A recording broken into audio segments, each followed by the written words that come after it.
বাবা, ওহ বাবা, আপনার বুকের ভেতর মাথা রেখে কাঁদতে ইচ্ছে করছে। আমার জীবনে আপনার বুক ছাড়া আর কোনো বড় আশ্রয়ের জায়গা নেই। এই সত্যটা কেউ জানে না।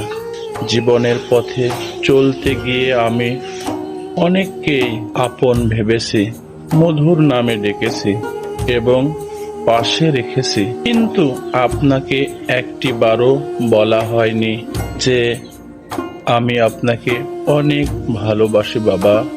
আজ আমি আপনার অবদান, ত্যাগ আর সেই কঠিন পরিশ্রমের মানে বুঝতে পারিনি।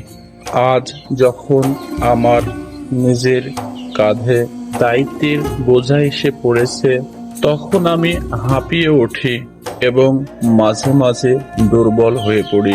কিন্তু আপনাকে তো কখনো ভেঙে পড়তে দেখিনি বাবা। আপনি সব সময় হাসি মুখে আমাকে আগলে রেখেছেন। আজ খুব করে মন চায় আপনার বুকে মাথা রেখে বলি, বাবা, আপনাকে অনেক ভালোবাসি বাবা।